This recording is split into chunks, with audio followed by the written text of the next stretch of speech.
Brother, might is our immense mother, Lee Young Lee wrote in my book 15 years ago.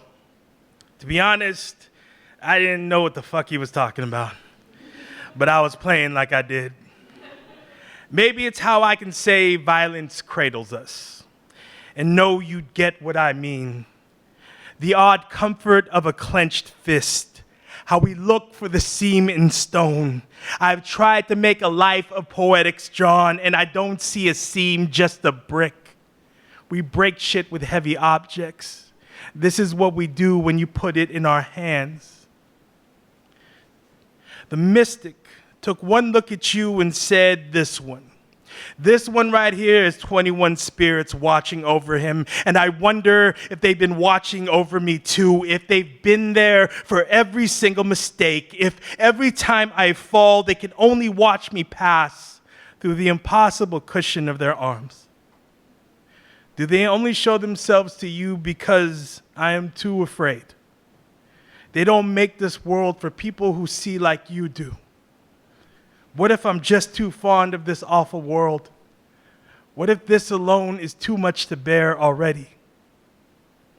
Maybe if I say enough, I'll get to become a memory inside of someone else. Maybe they'll care for me better than I've ever cared for myself. Maybe they'll say my name back to me, and it is with all the tenderness I've tried to learn and failed at learning. Maybe there will still be time to become something newer. The time isn't escaping, it's just shifting the lens a little. I'm much more mortal than I was the day before. I'd like to be a thought someday, a heavy one. Something that gets slapped on the table and shudders the body of whoever it gets laid in front of. A year ago, we climbed the church tower in Zurich, Switzerland, and watched the city rustling under the frost. You had asked me how I was doing, which meant you were asking me about her. I told you I was good, and the city looks beautiful from up here. I can already hear her saying how typical it is of you Bayani men to not communicate completely. I told you I don't miss her.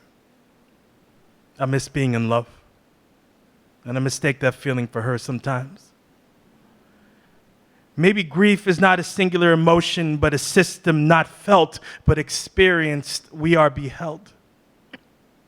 I remember one summer, Ma forgot to pick you up from basketball practice, and when we pulled up to the school, you came running at the car like you were sure you'd be lost forever. You taught me how long time feels when you are afraid, how slow it is when you are alone. I promised then I'd make sure I'd never make you feel abandoned again. But when that boy gave you your first hit of crack, I was somewhere else. When you were 3, one of our uncles in the Philippines kept calling to let us know Tatang had passed away. I couldn't understand what he was saying, so I kept hanging up the phone.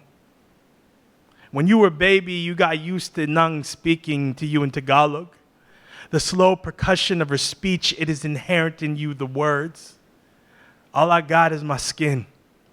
This and everything it carries.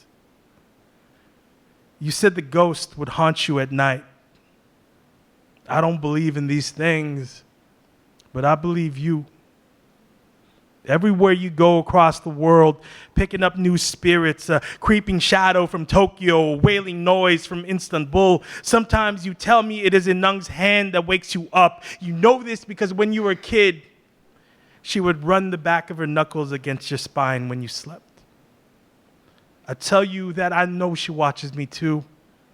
And I'm afraid one day I'm going to see her. You tell me I can ask her to leave me alone.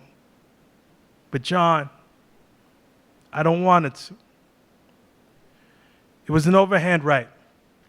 I set it up with a few jabs to the body, had to switch up my stance because you favor kicks with your right leg and kept nailing me on the inside. I hit you in the shoulder and felt my wrist crumple on impact. I hit you hard enough to send you reeling towards the floor. My wrist still ain't right, but it was all worth it. I'll do it again. How many times they looked at us and saw trouble? when all we wanted was a comfort in this place that they did not believe we had a right to be given. If I ever get old enough for a cane, I'm going to hit you with that cane. I ain't trying to get healthier. I'm just trying to fight you as a senior citizen. I'm pretty sure I can still kick your ass. You work out every day of the week and have practiced Muay Thai for the last 5 years. All I got are the poems I've written and the 8 hours of gym time I barely fit into the week. But when you come home, you want to drink wine with me, and it makes me want to punch you in the face. I tried looking up whether or not two brothers had ever fought each other in boxing. As far as I know, it's only happened twice. In 1993, Marty versus Eric Jubowski and Kusuo versus Katsuaki Eguchi. Both fights ended in a knockout. The Klitschko brothers said they sparred once, and one of them left with a permanent scar on their face and the other a broken leg. Everyone I've ever punched in the face has looked like me. I swung at a white kid once and missed. That has to mean something, doesn't it? Maybe they watch us and say, look at you. The only people you can really hurt is each other. Doesn't that feel like a home? Often there is a person trying to tell me something in the machine of them is broken. And what I hear is them telling me something in the machine of you will be broken too. All I see is the mess instead of everything that has withstood. I know of no home other than memory. This wreckage we make wears both of our names. Ain't no place out here that knows how to hold us. The wild noise in our bodies that summons the dead. This divine armor, this mighty mother.